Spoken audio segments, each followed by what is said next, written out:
Okay, great. So welcome everyone. Today, this lecture will be given by Philipp and Tatiana. And now I would like to give the floor to them. First, Philipp will start and then Tatiana will continue. So thank you very much for joining, and thank you, Philipp and Tatiana. Please, the floor is yours. Okay, thanks a lot, Funda, for the introduction. I hope you can see my slides. I have a nice red surrounding around them, so I think it should be good. Yeah, that's perfect. Yes. Okay, great. If you want, yeah, perfect. It works. Yeah. Okay, so yeah, my name is Philipp Marr, and I'm doing today the lecture together with Tatiana Ermolieva from the IASA, and I'm from the University of Vienna. I'm a senior scientist at the Department of Geography and Regional Research in the Logical Systems and Risk Research. And yeah, I'm a senior scientist there working since around 2.5 years. I have a background in geomorphology and specifically periglacial geomorphology. And yeah, since around 2.5 years, I also focus more on landslides and all the surroundings. And I think the reason why I'm also here today is that I'm also part of the PARATUS project. We have 4 application case studies, and I'm coordinating one of it, the Alps application case study. This is also why I'm now here. We have an internal meeting in Bolzano in the URAC. And yeah, so this is basically my background. And today we will talk about quantitative risk analysis, and I will do the part 1. And after we estimated around half an hour, 40 minutes maybe from my part, and then we will switch over to Tatiana, and I think then she will also have time to introduce herself. And yeah, and I think in the end, then we can have some questions and discussions of yeah, what we present to you today. So what the idea is, Tatiana and me had some exchanges what to do. We had a look also at the schedule, what was already yeah, talked about in this lecture series. And we thought, yeah, we give again or some kind of a small repetition about risk, and also that everyone is basically on the same page, and then continuing towards risk analysis. And I will go through the basics and through the yeah, basis we need for working with this. And Tatiana will later show some more in-depth examples and the different approaches they're using at IASA and she's using in her work. So this is the basic rationale of today's lecture. Okay, so this is now, as I said in the beginning, we split it. So I will have the first part, and also this is just the content for the first part, as I went through it already. So yeah, I think it's basically, this is more or less clear, I hope. We'll go through also different concepts and different approaches, and in the end, there will be a summary, and then Tatiana will take over. Okay, so I thought it's good in the beginning, or we thought it's good in the beginning to take again a step back, because we are now already, I think, in the more in the middle of this lecture series, and also the audience is not always the same. We thought it's also good to give a kind of a repetition a little bit again about the different definitions of risk, because they're also not not the same. So from the UNIS DR from 2009, there is a definition that the risk is the combination of the probability of an event and its negative consequences. We also have from Schmidt-Thome from 2007, the definition of risk, a combination of the probability of frequency of occurrence of a natural hazard and the extent of the consequences and the impacts. A risk is a function of the exposure and the perception of potential impacts as perceived by a community or a system. And later we will also talk more about, especially Tatiana will do it in the context of IASA, more also about systemic risk and these approaches towards that. And also another definition following the United Nations is expected losses of lives, persons injured, property damaged, and economic activity disrupted due to a particular hazard for a given area and reference period. So this is always part of it, spatial-temporal dimension. And based on mathematical calculations, risk is the product of hazard and vulnerability. And as I said, beginning will be more conceptual, like you see already now, and with the mathematical calculations, also with some equations. This will be part of this. This will be mentioned in the second part, and I'm very happy that Tatiana will also go in depth a little bit into these equations, which look in the beginning a bit overwhelming, but I think it's quite valuable for all of us to also get into this and not be scared by those equations.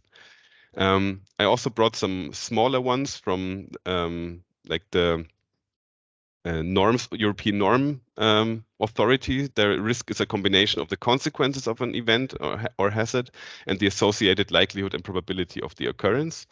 And lastly, the USGS, the probability of occurrence or expected degree of loss as a result of exposure to a hazard. So you see that we have different components which are reoccurring, which are the hazards and the vulnerability. And if those come together, we talk about risk. In the background of the hazards, we have the natural processes, which can be, for example, also enhanced by global change, from which climate change is one effect. And we have still the same processes going on, but also maybe at a different magnitude or a different frequency, which also changes the hazard and also changes somehow the risk. And the vulnerability here, important are the exposed elements at risk, and we will also have a look later what these elements at risk particularly can be and how we could also quantify them. And let's say in our bubble, in the natural engineering and insurance sciences, risk is a function of hazard, the elements at risk, and the vulnerability. Okay. The risk analysis. So the definition is the use of available information to calculate the risk caused by hazard. Hazard posed risks for the population, the individual, the property, the environment, and so on. And the risk analysis consists usually of the following steps: the framework definition, the identification of risk elements of risk, the vulnerability analysis, the risk analysis, and the assessment. And you see that there are different, how to say, not hierarchies is not the correct word, but there are different, different sciences involved in this. So the risk analysis is often associated to the natural sciences, the risk evaluation more to the social sciences, and the risk management is more associated as an interdisciplinary work, often being done also in an interdisciplinary approach. And this risk analysis and the risk assessment and planning, we also thought it's interesting to embed it somehow in the risk cycle, which I think was also mentioned already in this lecture beforehand. So if we have the event here marked in this with this red star in the bottom, then after that, if we go towards the left-hand side, we have the response. It's the post-disaster period. Then we have the recovery, and then the risk assessment and the planning for prevention, mitigation measures, and the last step is the preparedness, where we are then in this pre-disaster phase. And the risk analysis is also part of this risk cycle. And here's another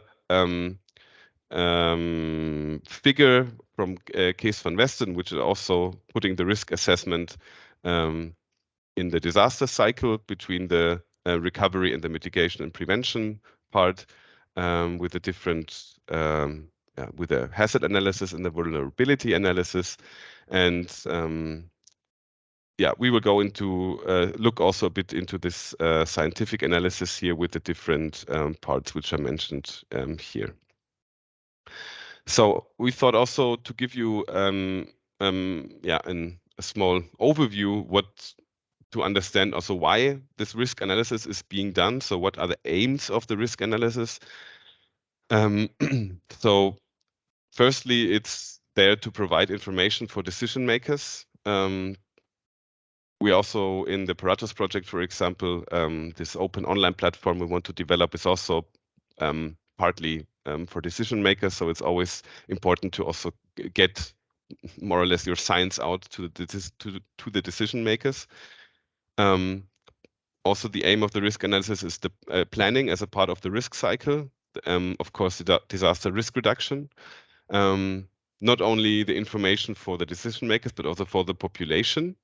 And of course, also for for insurance companies, because they also play an important role.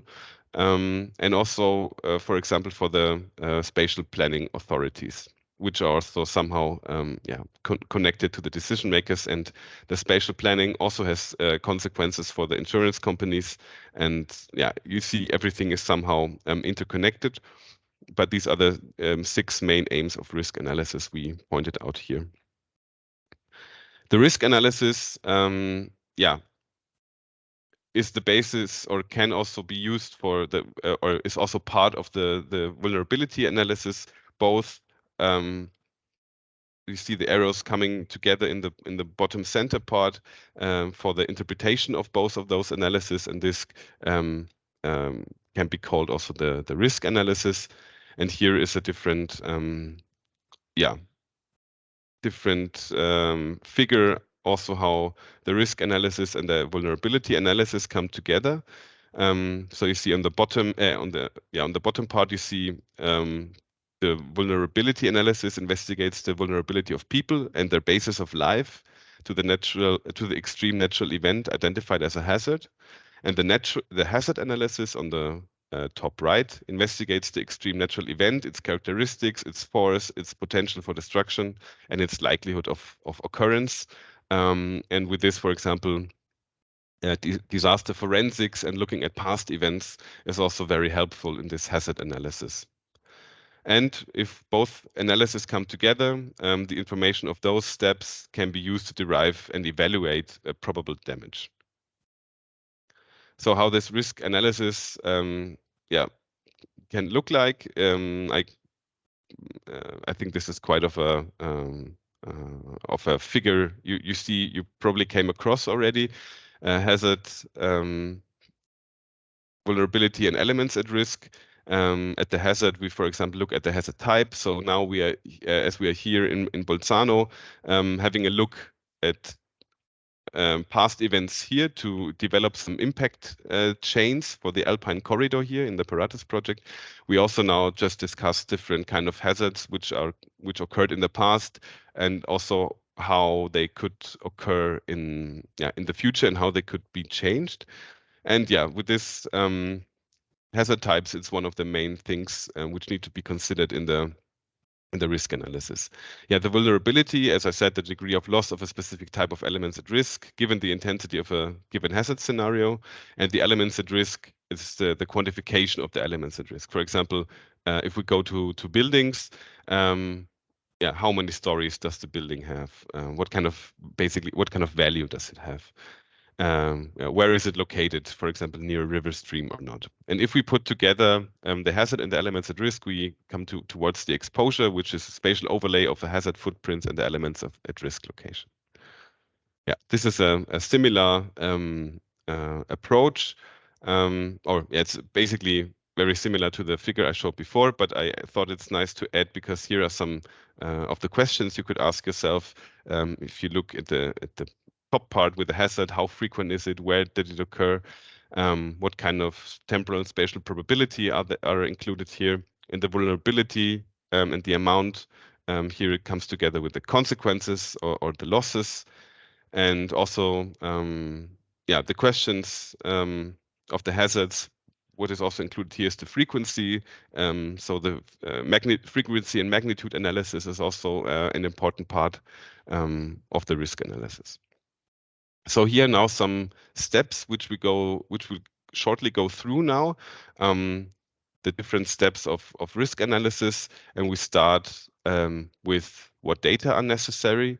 So you can see this is just an idea what kind of data are necessary to start with the analysis. So you can see that we have manifold of data which are maybe also available, but if they're available, problematic is sometimes in which form they are available. Every country, for example, also uses different kind of norms. So this can be quite challenging, as this hazard analysis needs a lot of data. This is always one of the critical points. And you can see just as an overview here what kind of data are necessary here. For example, topographic maps, remote sensing products, products from radar, different radar techniques being applied, LiDAR data, airborne laser scanning data, also UAV data, but also historical data, and also maybe data you can find or get from interviews, for example. So this is also something, some data sets you could look at.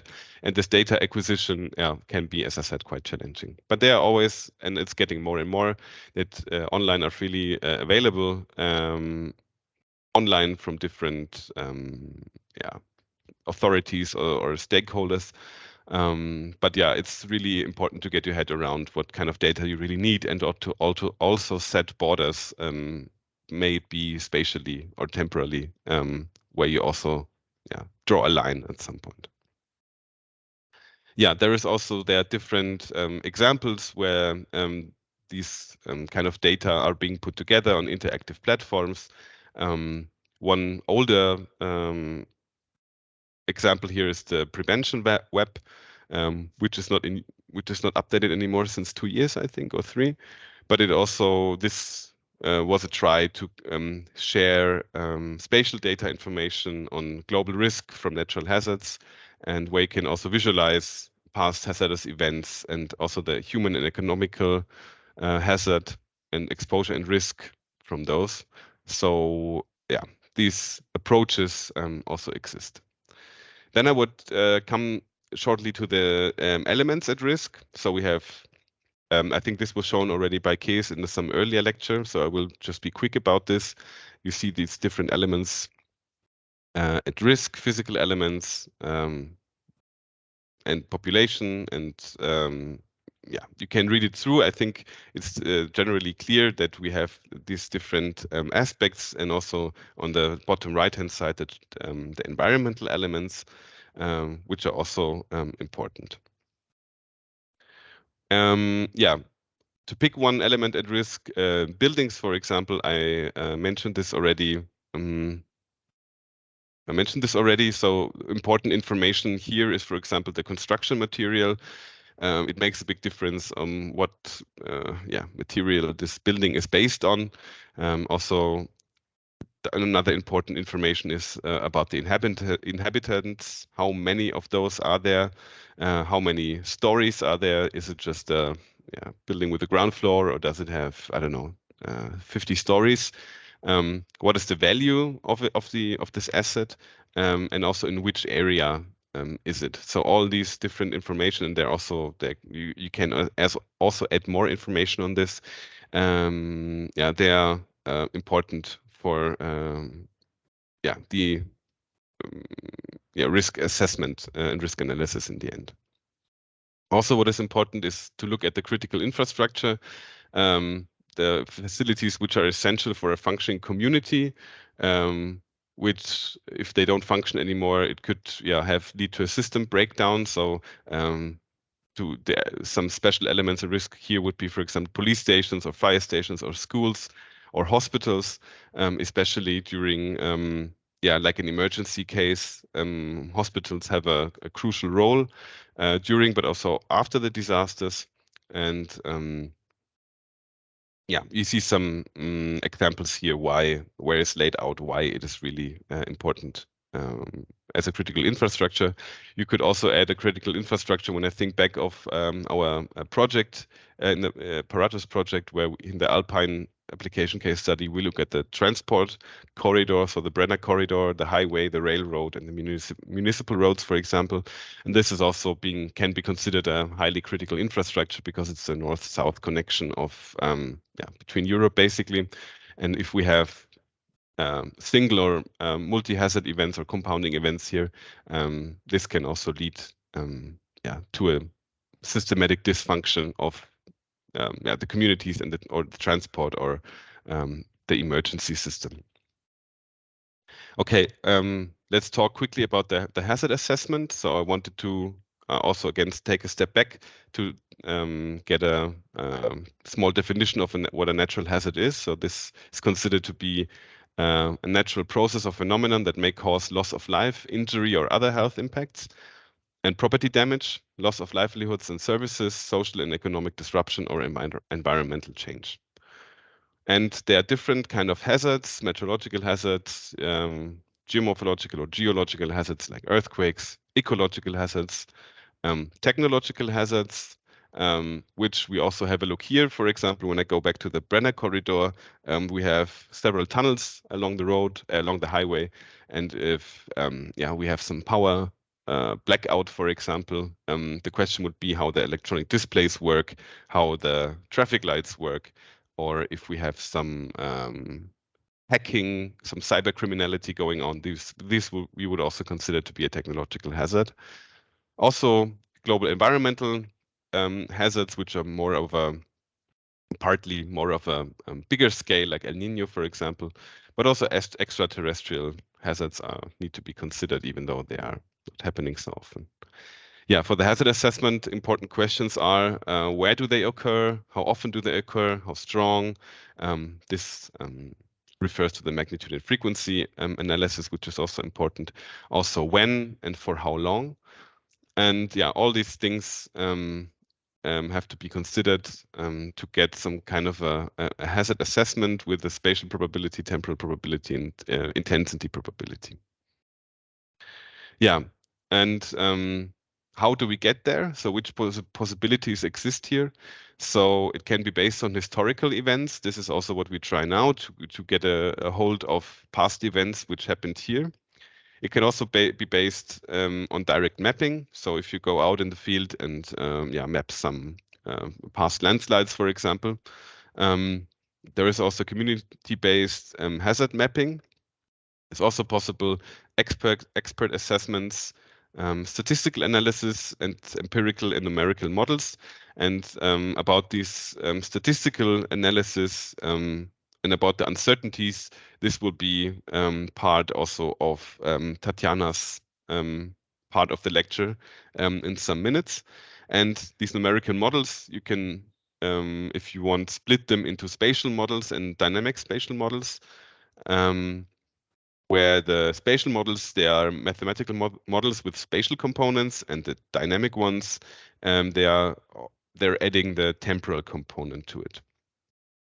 Yeah, if we come to the vulnerability assessment, also like with the hazard assessment, first to get a small repetition what vulnerability means, or how it can be defined as the characteristics and circumstances of a community, system, or asset that makes it susceptible for the damaging effects of a hazard from the UNSDR. Or in addition, in probabilistic quantitative risk assessments, the term vulnerability expresses the part or percentage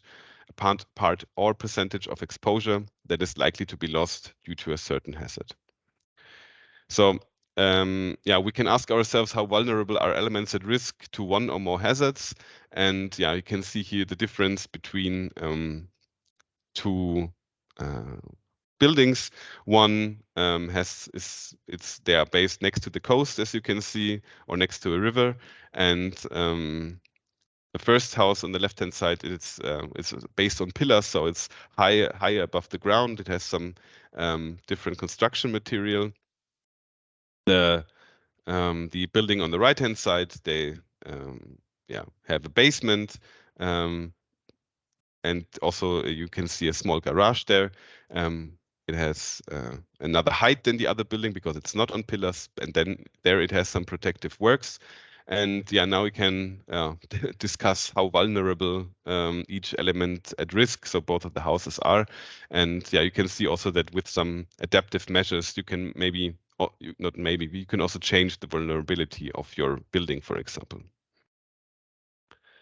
We have different vulnerabilities. We have human, social, physical, economic and cultural, environmental direct losses, which are, for example, in human social section, injuries, fatalities, loss of income or employment. In a physical way, you can talk about structural damage or collapse of buildings, but also non-structural damage and damage to contents is an issue which should be considered. In the economic direct loss, we talk about, for example, interruption of businesses due to damage of buildings or infrastructure. And with cultural, environmental direct losses can be pollution, sedimentation after flooding, for example, destruction of ecological zones, for example. What is also important to consider concerning the vulnerabilities are the indirect losses. So in the human social dimension, we can think about diseases or permanent disability of persons or psychological impact. Also, this could lead to political unrest if the population is not happy with the preparedness or the coping strategies either before and or after the hazardous event. For the indirect losses in the physical dimension, we can think about the progressive deterioration of damaged buildings and infrastructure, which are not repaired, for example. The economic indirect losses can be also seen in a short and long-term loss, but this could also be seen as less investments could be done after, or this could be connected to long-term economic losses. Also, the reduction of tourism can be also an indirect loss in the economic dimension. And in the cultural, environmental dimension, indirect losses, we would talk about the loss of biodiversity or cultural diversity. So how can this vulnerability assessment look like? So we have here a table. On the left-hand side, you see an element at risk, for example, a building, the damage intensity in five different dimensions, 5 different steps, and on the right-hand side, you see then accordingly the assigned vulnerability to each of the damage intensities. And this can be also done for roads, for example, and persons. And you can see, it's somehow quantified the vulnerability from between 0 and 1. Okay. So if we put now everything together, the databases, the elements at risk, the hazard assessment, the vulnerability assessment, we're coming to risk analysis. And here you have also different options what to do with this. So either going towards a quantitative risk assessment, combining specific risk curves and plotting probability versus losses. Or another option would be qualitative risk assessment. And if risk cannot be quantified, then we would it's possible to use this approach as well. We also can have then various end results here. So for example, we can have statistical information per administrative unit. We can have, as showed, different risk curves, quantitative and qualitative risk maps. And these end results can also put into WebGIS applications or different animations for end users, which also can be different. But if we think of the decision makers, I think this is one of the main groups we aim at. So this kind of maps, just to have 2 examples of a hazard map for flood scenarios, for example, in Austria. You can see here the different probabilities of flooding in 30 years, 100 years, or 300 years, based from past events and past data. Here colored in different blue sections on the left-hand side on the hazard map, and also the susceptibility map. We have on the right-hand side, you see colored the different sectors, for example, which are located in the flooding zone, for example, residential areas, industry areas, but also agricultural areas. And as we also talked about the cultural and environmental losses, direct and indirect losses, also national parks are involved here, or like areas which are protected due to the water quality, for example. Okay, here another display of the quantitative risk assessment and the different approaches. You can also use event tree analysis in the qualitative approach. You could think of a risk matrix approach or indicator-based approach. And yeah, I will go through some of them here, so you can see yeah, here the advantages and disadvantages of the different methods. One drawback I mentioned also in the beginning concerning the databases is that, for example, the quantitative risk assessment is very data demanding, difficult to quantify temporal probabilities, hazard intensity, and vulnerability. So this is one of the drawbacks concerning the data. Here, before finishing up my nearly second last slide, we also have, I wanted to say, also show that it's also important to also not only look at single hazards, but also how hazards interact. So you can see that, for example, for rockfalls, debris flows, superficial landslides or slow-moving landslides, different kind of triggering mechanisms are possible. And just to show you here in the end that yeah, everything is very complex, and this yeah, is quite of a challenge for us. And I think Tatiana will now give you maybe a way out how to deal with this complex systems and interactions we're having here.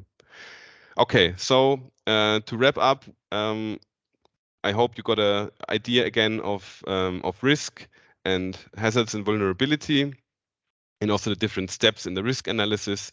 And now, in the end, a small glimpse of multi-hazard risk, which will now be picked up by Tatiana. I also put some literature here, which you can yeah, have a look at later. And it's also on the Teams folder, the presentation. And with this, I want to thank you from my side. And now I would like to hand over to Tatiana. Thank you, Philip. It was very interesting presentation indeed. So I enjoyed greatly. I will now share my screen, or at least try to do this. Where is it?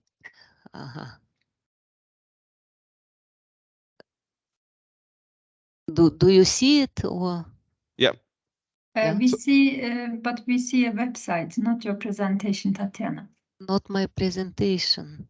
Yeah, maybe do you use different? Yes, now the presentation. Now I'm on a different side, but you will see me. Yes. Can you please make it also the presentation mode? Yes, I will do it right now. So, Tatiana, now we see also the way you see it, like the yes.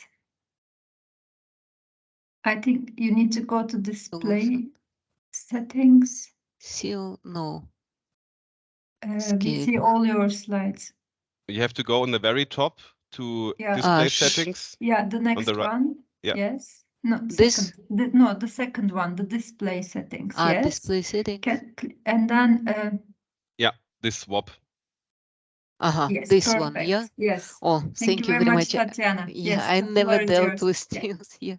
Yes. So, yeah, thank you, Philip, once again. And Philip did a very good presentation of hazards and hazards analysis, risk analysis.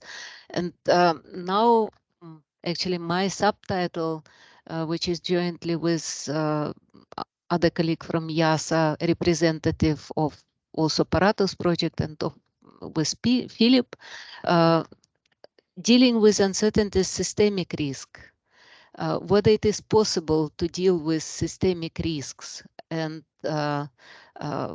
assess systemic risk. So first, I would like to show you quite a general diagram where we see different systems, and this is typical for any region. So for example, in Alpine region, you will also find energy system, water system, environment, land use system, and so on. And all these systems, they are interdependent, and these interdependencies increase interact between man-made decisions also. So decisions may influence occurrences of disasters in each of these particular systems. So, for example, in addition to a heavy precipitation or heavy snowfall and break of dike, there will be break in energy system, there will be break in environment, so failure of environmental system, failure of agriculture, so like a chain, systemic risk.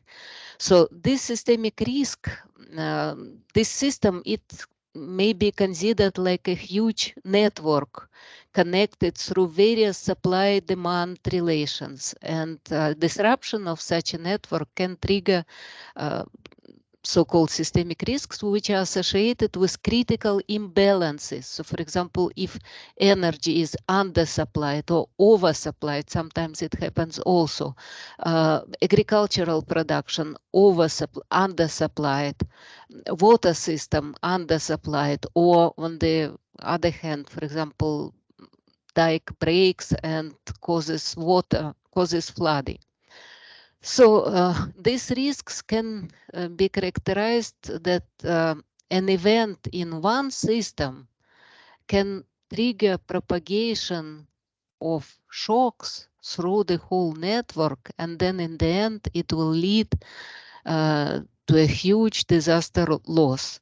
And this shock, exactly, it can be triggered by exogenous natural disaster, like heavy snowfall, rainfall, temperature increase in combination with rainfall, and so on. So what Philipp mentioned, that these hazards in combination with inappropriate man-made decisions within interdependent socioeconomic networks, they cause this kind of systemic risks. Whether this risk can be evaluated or not, it's a problem, actually. For example, examples of systemic risk: Hurricane Katrina.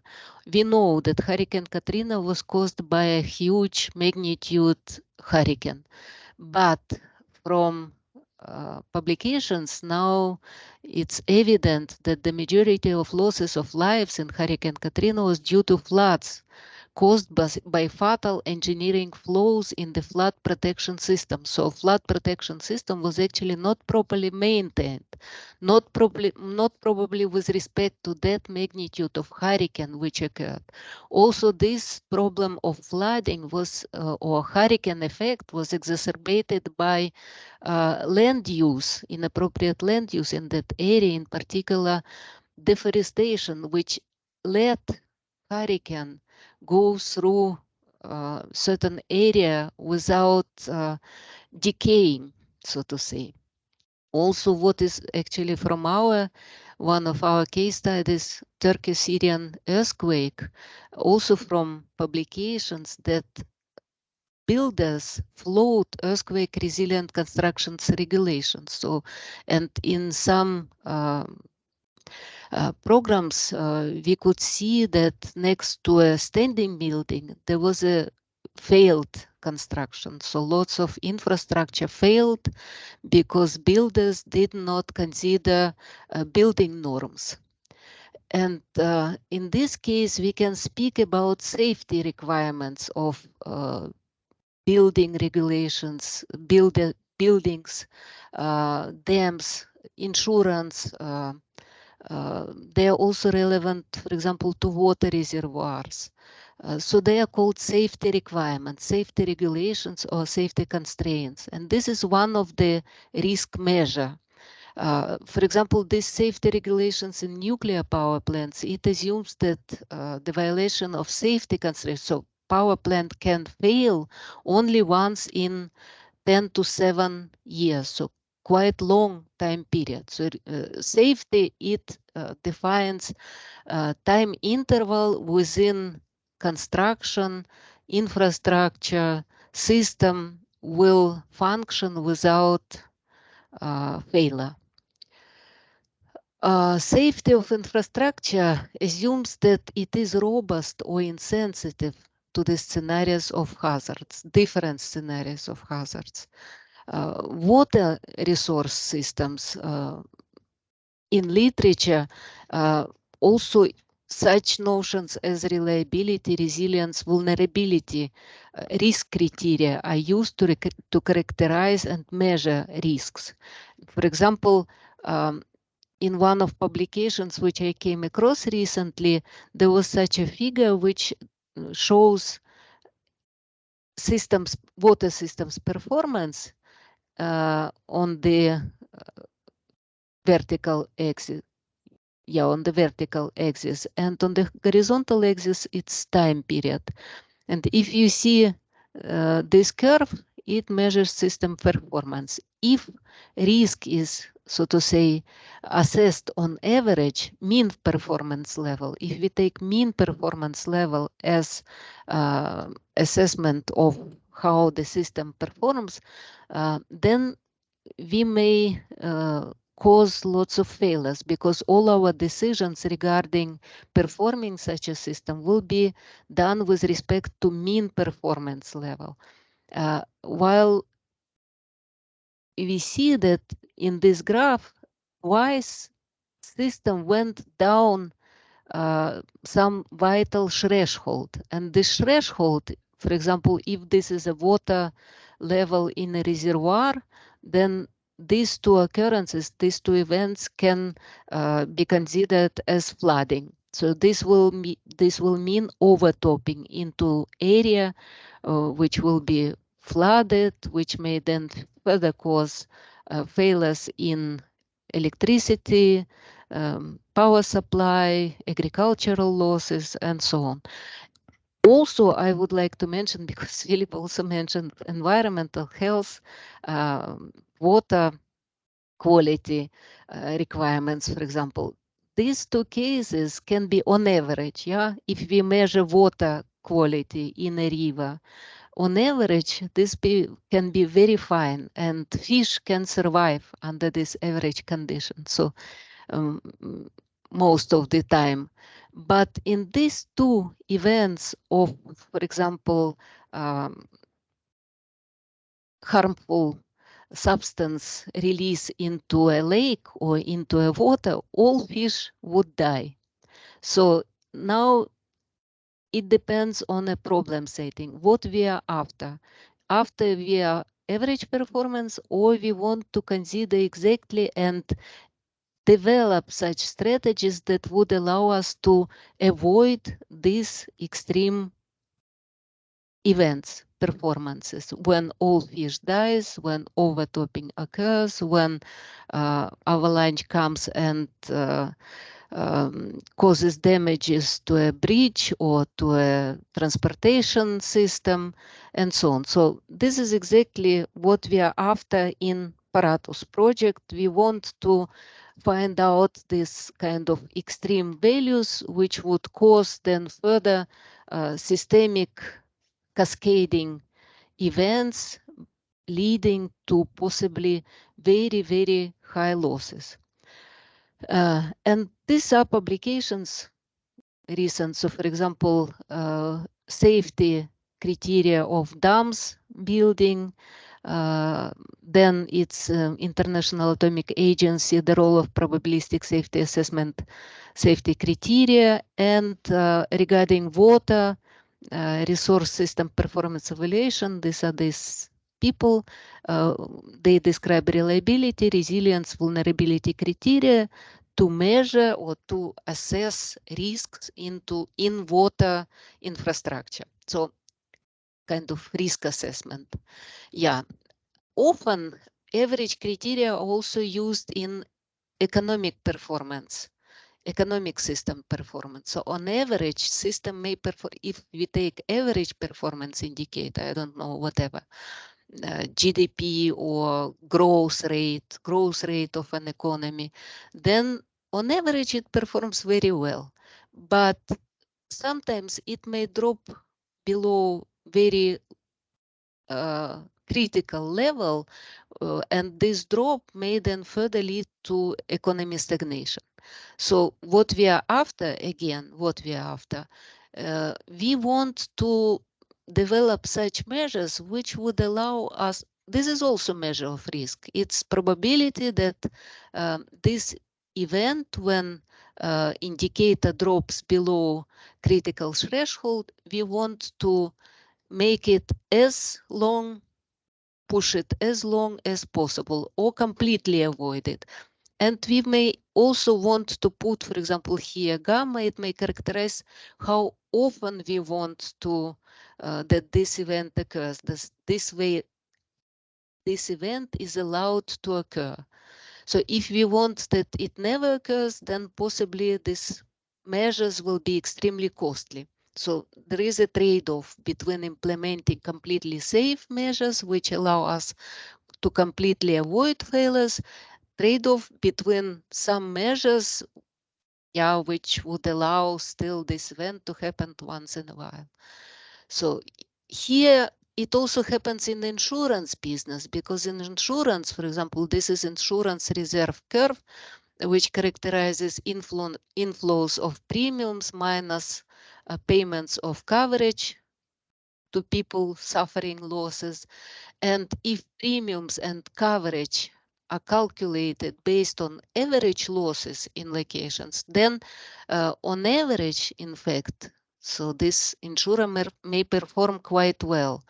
But quite often, his risk reserve or risk reserve indicator will drop below so-called ruin barrier when insurer is ruined. And what does it mean? That actually it will not survive these events. So again, we are after avoiding this kind of events by developing strategies which allow us to do this. So we call them robust strategies. I will come to them a little bit later. Now, Philipp mentioned about hazard analysis. So let's say exogenous hazard analysis, which can be extreme precipitation in case of alpine region, or extreme snowfall, extreme temperature, extreme wind speed, and so on. So kind of, let's take at the moment exogenous. Then we want, by means of statistical analysis, we want exactly to find out those magnitudes and frequencies of these magnitudes of this hazard, which are critical in some sense for us. So this can be speed of some magnitude, wind speed, some magnitude, temperature, precipitation, snowfall beyond some magnitude. We want now to analyze dynamically how frequently these events may occur in the future, whether they may become more frequent, less frequent, because this will then define our strategies. So we want, with our strategies, exactly to avoid effects of such heavy precipitation events, high wind speed events, and so on. So kind of not average, but certain percentile events. So if we analyze sample of precipitation temperature with respect to mean or standard regression, which implies normal and which implies average and variance, we may come up with misleading conclusions, because mean variance or regression, traditional regression, they are not robust estimates. Not robust in the sense that they can be affected by addition of yet another observations into the sample. And here is an example of the analysis of rainfall events from Tsang, from Rudel, which we used once in our analysis. So for example, if we take precipitation events over one time period, here is, it seems, from 1961 to 2001, we see precipitation level increases. But if we, where is it? If we add additional observations based on traditional regression trend, we see that actually precipitation decreases. So using a traditional regression is not appropriate in case of data samples characterized especially with such extreme events, which can completely change the estimate or the trend. Now let us come back to, let's say, systemic risks. So systemic risks, as I said, this is a combination: natural hazard plus man-made hazard, propagation of this hazard through multiple systems, and uncertainty and risks, systemic risks in such system, they depend on solutions. And of course, then management of these dependent systems and dependent systemic risks, it has to be done from some general considerations. So we want stability of all systems. We want stability of individual systems. We want joint stability of all systems. So measurement of such risks is often impossible. Rather, we have to develop solutions which would enable us to ensure robustness, stability, resilience of these systems. What are robust strategies? As I said, they ensure stability of a system, stability of a construction, stability, joint stability of multiple systems. So, for example, what is a robust solution? If we have a decision-making problem, we want to satisfy some demand with production, or, for example, do some emission reduction by means of some strategies. So what does it mean? That we said demand is stochastic demand, or emissions, they're stochastic, but we want such level of production which would, in any case of this stochastic demand, in some sense satisfy it. So problem can be characterized if also it concerns the trade-off. If we overestimate and underestimate, for example, we do implement some technologies with respect to avalanche of certain magnitude, improvements of road infrastructure against avalanche of certain magnitude, and this avalanche of magnitude does not occur. So then there will be a huge losses because we invested a lot and this event did not occur. So that's why we had to implement the robust statistical analysis of hazard. On the contrary, if we don't implement investments into these technological measures with respect to certain magnitude avalanche, then this would cost us huge losses. And we cannot do scenario by scenario analysis. So with respect to this avalanche, we implement these scenarios. With respect to this, let's say, snowfall, we implement these scenarios of road maintenance or,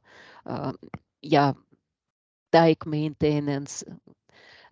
So we have to find robust solution. And this robust solution, they are in fact exactly derived by minimizing expected indicator of under investment into proper technologies and over investment. So this is exactly the trade-off which we spoke about before when we underinvest into maintenance of infrastructure and over-invest into maintenance of infrastructure. For example, we cannot build a huge dam against 1,000-year flood, and then in the end this flood does not occur. This would be investments in vain. Yeah, so we have a trade-off. So now how to represent? So Philipp mentioned that in fact uncertainties, they can be somehow represented, catastrophic losses.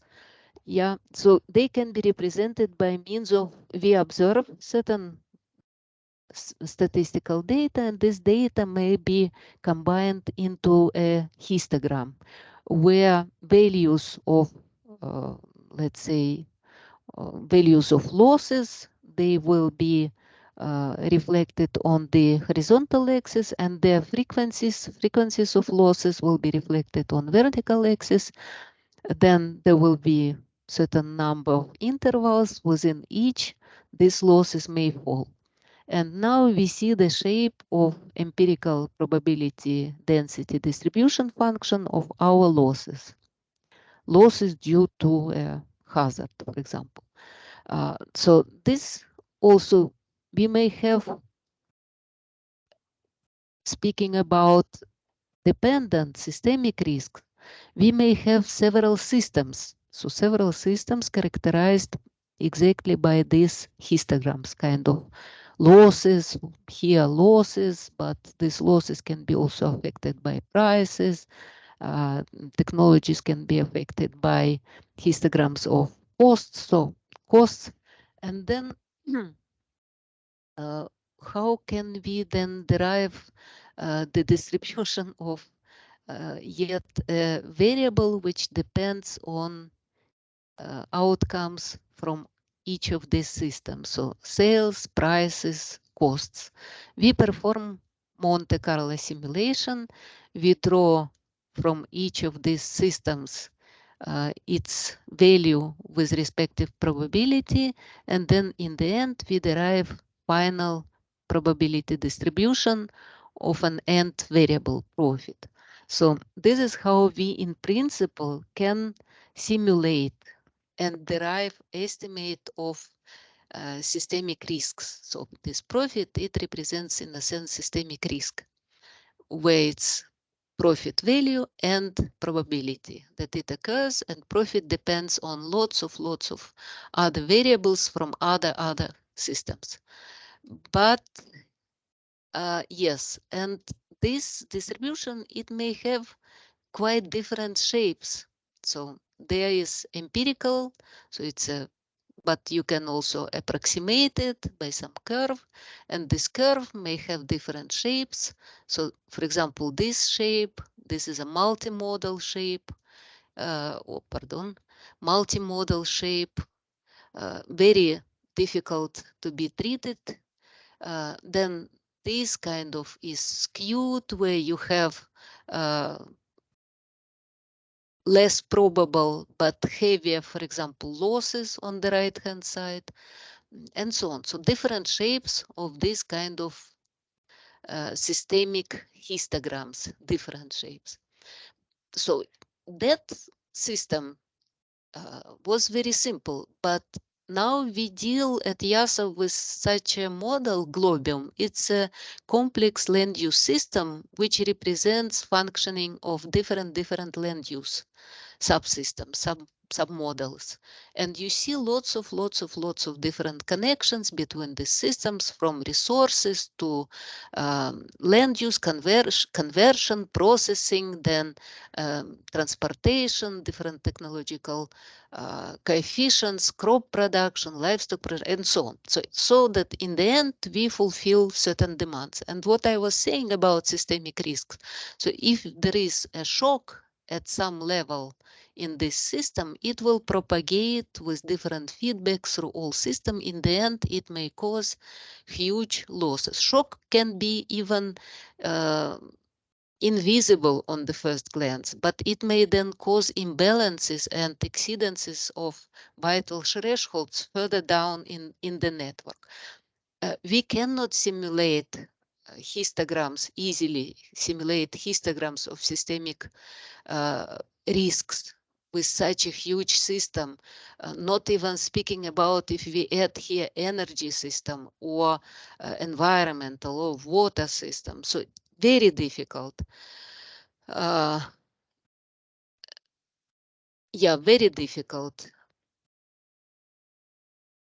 So, and again, in this case, we are looking for so-called robust decisions, which would ensure us safe, secure, stable, resilient, robust performance of such complex systems. So now little bit, maybe if I have still time, yeah. So formally, why it is interesting also from this scheme, it is interesting that one system can be completely safe actually, but because other system is under risk, and these two systems may be connected by some supply-demand relation. So, for example, railroad or transportation network, it has to supply from one region to another. One region is completely safe, but another region may be under catastrophe, under possible catastrophic events. Then through this supply-demand relation, this completely safe region becomes also exposed to a disaster. So I will not go into details. Also, I would like to mention that it is also very critical if we evaluate infrastructure. For example, in our PARATUS project, these are typically structural measures. For evaluation of structural measures, they often use so-called net present value principle. And net present value principle, it uses so-called discounting factors. Discounting factors, it allows us to spread investment over time. Investments into, for example, dike maintenance or road construction. So it is present in the evaluation, in the net present evaluation. I will not go also into details because of shortage of time, but it reflects temporal heterogeneity of possible extreme events that may happen in a region. It is also spatial heterogeneity, which has to be taken into account while assessing risks. So, for example, assessing risks in a region which is exposed to flooding, we can observe that flood losses in principle may have dominating normal distribution shape, and only sometimes extreme events are happening.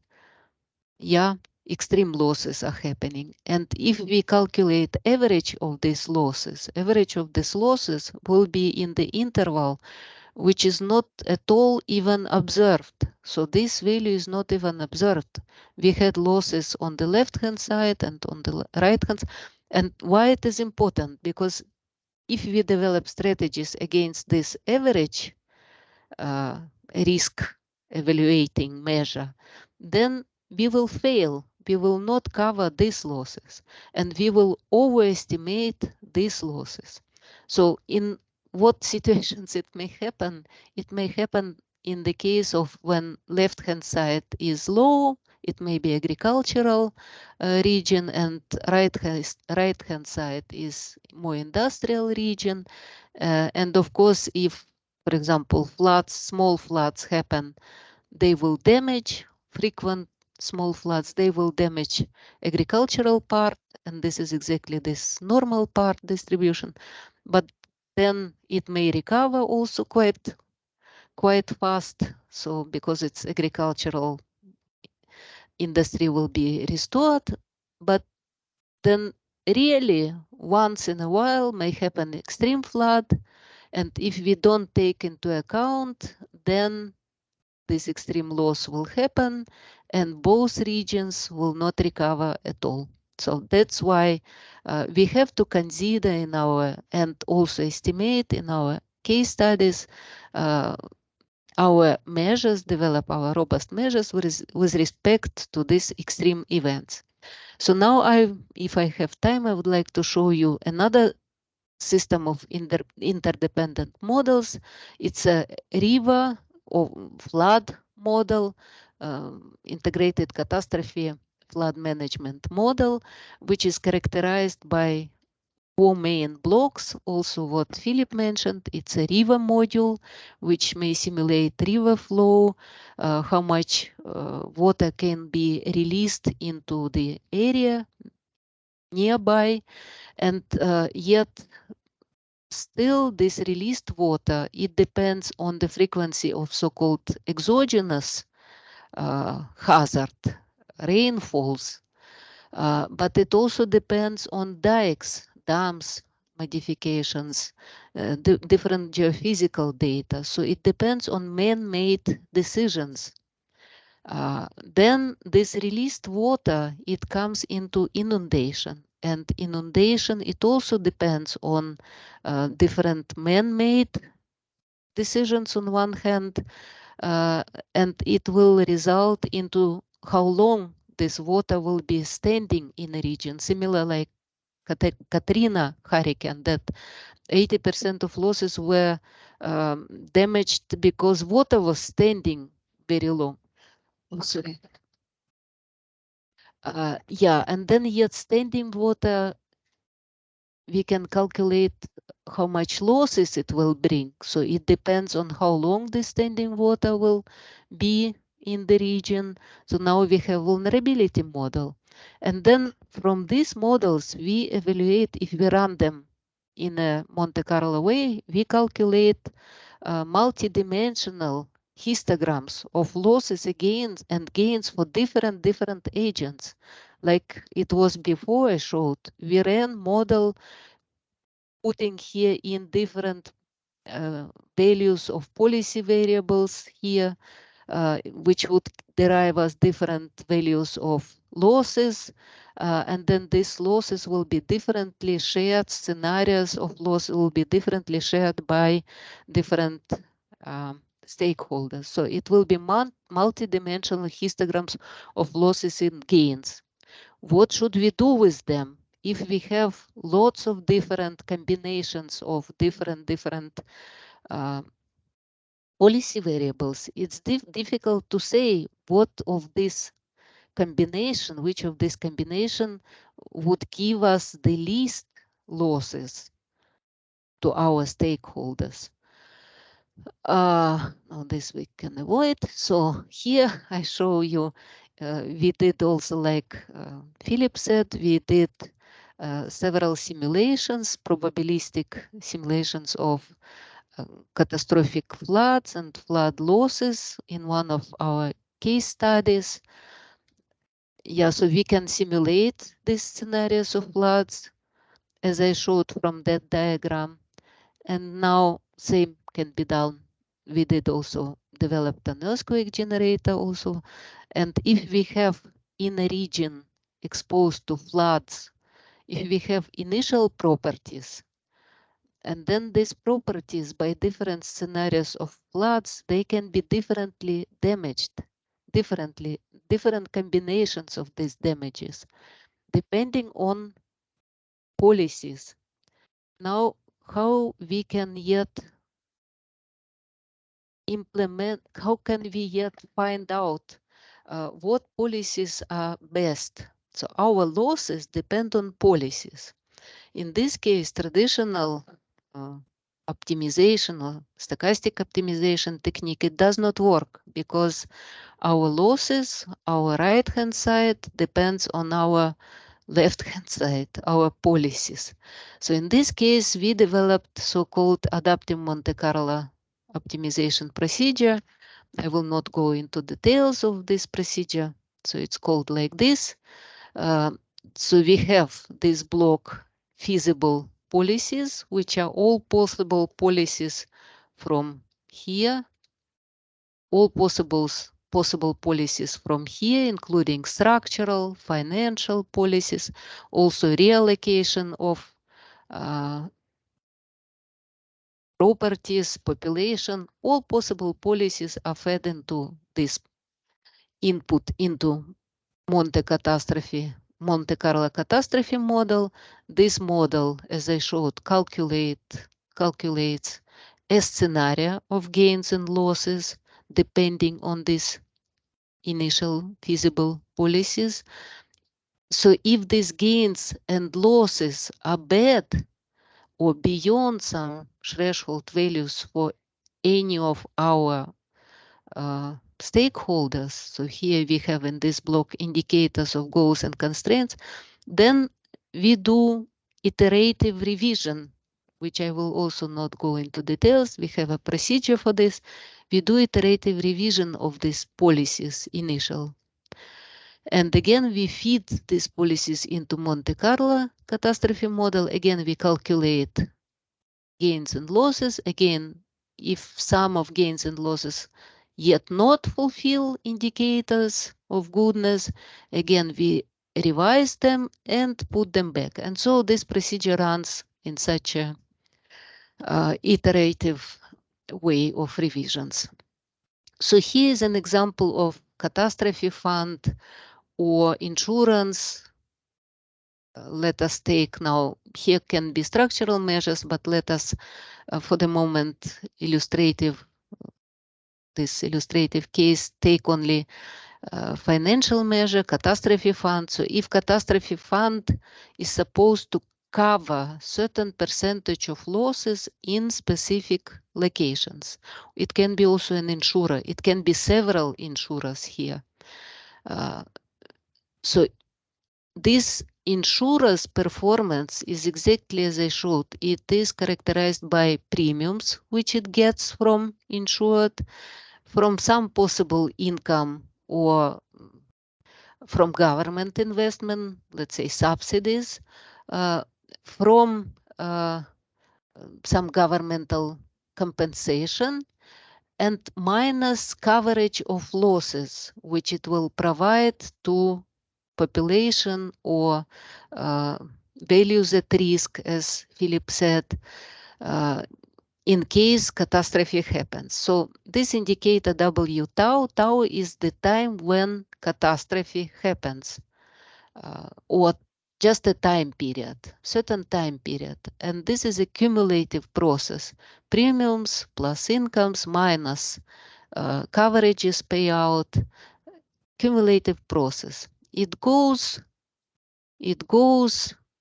to the time when this cumulative performance indicator, wellness or welfare of our catastrophe fund or insurer, may drop below zero or drop below certain threshold level.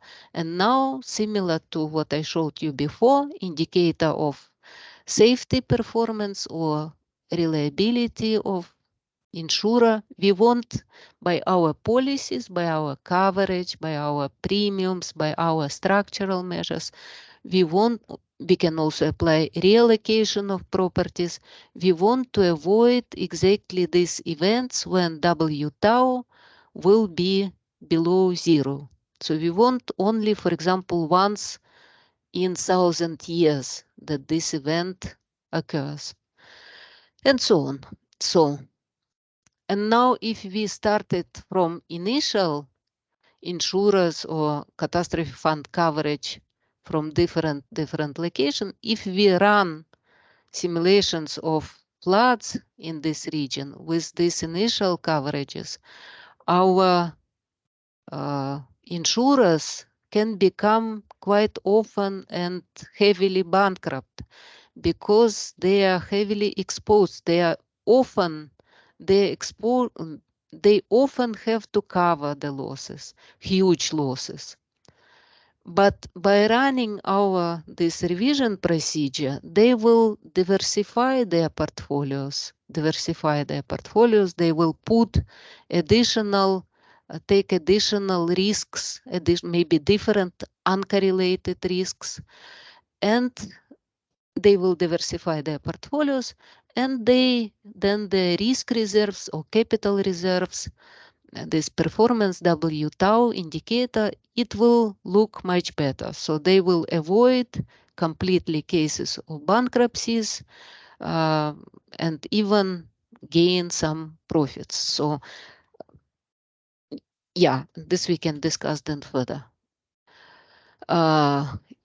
Yeah, so that's basically it. That messages to take with that interdependencies between systems, they increase, and we may not know even all these interdependencies. Therefore, we may not be able to evaluate, estimate, assess systemic risk. Systemic risk can be small on the first glance event, but they propagate through all interdependent system, and then in the end they may result in huge losses. Risks in these systems interdependent, they depend on decisions and also, of course, on exogenous hazards. Scenario by scenario analysis and policy recommendations can be dangerous because they will be only recommendations with respect to one scenario. For example, how much to invest only with regard to this rainfall or wind speed or, I don't know, avalanche. But it will not cover the variability of all these possible hazard events. Traditional optimization will not work because risk depends on decisions.